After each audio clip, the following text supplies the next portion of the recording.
Hey guys, welcome or welcome back to my channel. And today's video is when you have Hanahaki for him. Please don't forget to subscribe, like, and share, and let's get going.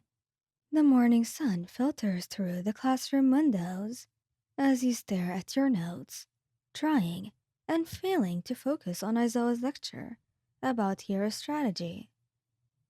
Your chest tightens in that familiar unwelcome way it does whenever he is in the room. Bakugou Katsuki sits 3 rows ahead, his blonde hair catching the light. He's not paying attention either, but for different reasons. His red eyes are fixed on Mitsuki, who sits near the window. She's laughing at something Kaminari said, her hand briefly touching Bakugou's shoulder as she leans over to ask about the homework.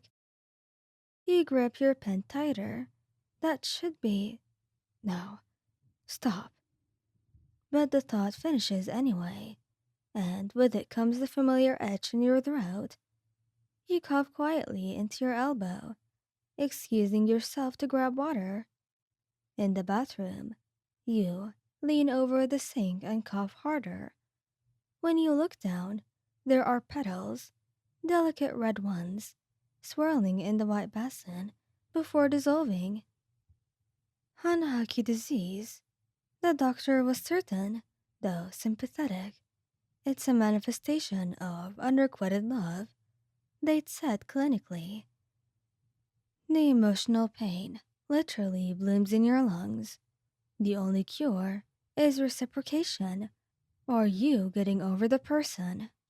Fat chance of either happening. Later that week, you're at the training grounds when Bakugo arrives. He's with Mitsuki, and he's smiling. That rare, genuine smile that makes something inside you wither. Hey, Bakugou. Mitsuki calls out. Want to spar? I want to test out that new combo we talked about. Sure. He agrees, already removing his jacket. You pretend to be stretching, watching from the corner of your eye as they face off. Mitsuki's good, really good. She moves with precision, and when she lands a hit, Bakugo actually looks impressed. Not bad. He grunts, and she beams at him. The petal blooms again in your chest. You excuse yourself quickly, heading to the bathroom before anyone notices your slight tremor. That evening, you're in the common room, studying, when Bakugo storms in, clearly looking for someone. His eyes sweep over the room and land on you. Hey, he calls out, walking over. Where's Mitsuki? Your heart does that stupid thing when it leaps and sinks. I don't know. Kitchen, maybe? Your voice sounds strained even to your own ears. He frowns. You okay? You look like shit. I'm fine, you say quickly, turning back to your books. Just tired. He's quiet for a moment, and you can feel him studying you. You don't look up. If you do, you'll meet those eyes, and he might see something you're not ready for him to know. Whatever, he finally says, but he doesn't leave immediately. Don't overwork yourself, dumbass. That's annoying. And then, he's gone, and you're left wondering if concern is just something he's learned to express, or if there's something actually there. 2 weeks pass, and the petals come more frequently now. You've started keeping tissues in your pockets, and you wear high collars to hide the small flecks of red that sometimes show at your jawline. You're walking to class when you overhear Bakugo and some of the other boys talking. So you're actually into her, huh? Sarah asks. Mitsuki. She's got talent, strong will, not annoying like most extras. Bakugo replies, and you hear the defensive note in his voice. That's basically a confession coming from you. Kaminari laughs. You don't hear Bakugo's response because you're moving faster. getting away, getting somewhere you can breathe without petals scratching your throat on the way up. In the bathroom, you cough violently.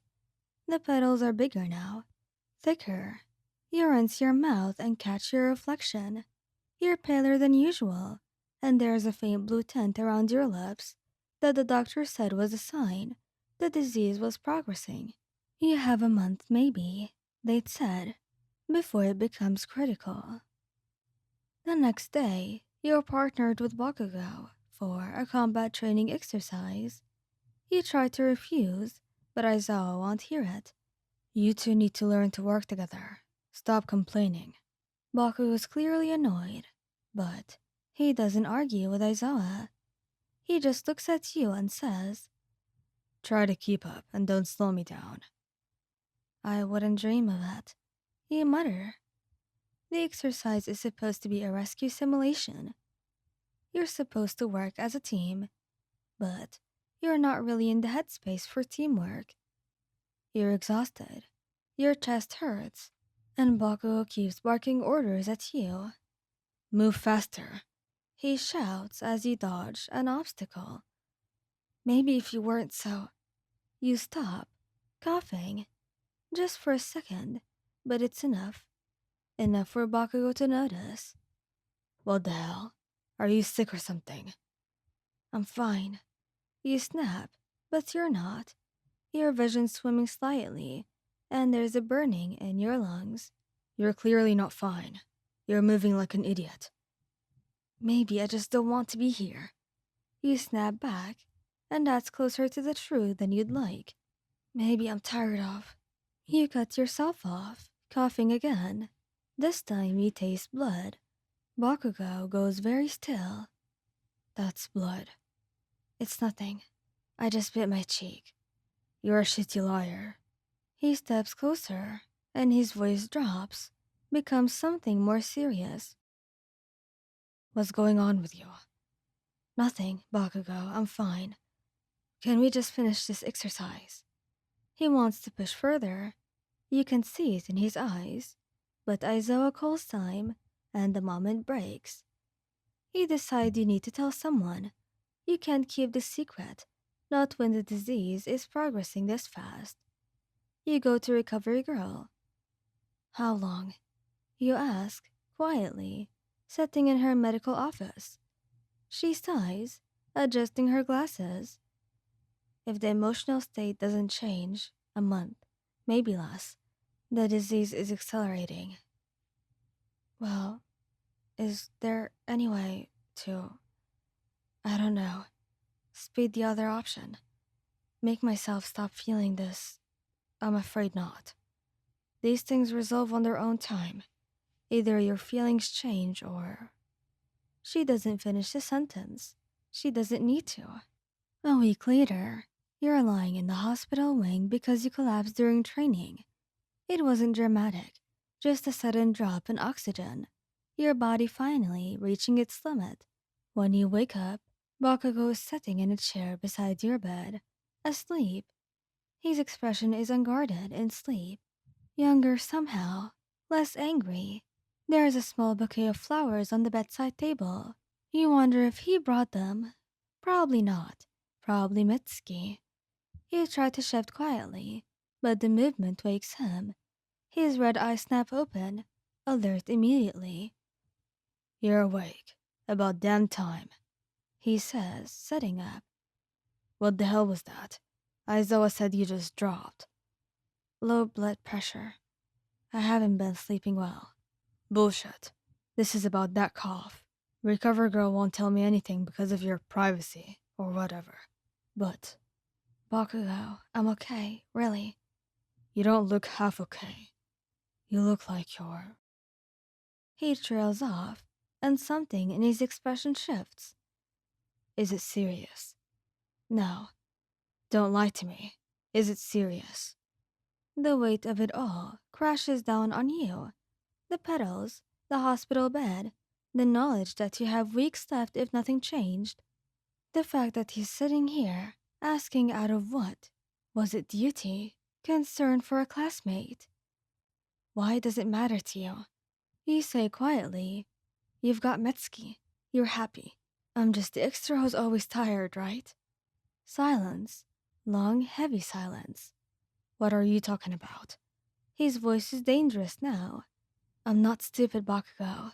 I see the way you look at her, the way you smile at her. It's okay. I'm glad you found someone. And I'm glad that you're... Stop. You think I'm interested in Metsuki? Thank you guys for listening. I hope you like this video. I did leave you on a cliffhanger, but I promise I'm going to make another part. Even if you don't get any likes on this, I will do my best to make another part. But I love cliffhangers, and so I'm going to give you one. So yeah, thank you guys for listening. Hope you like this video. Please don't forget to subscribe, like, and share. And goodbye.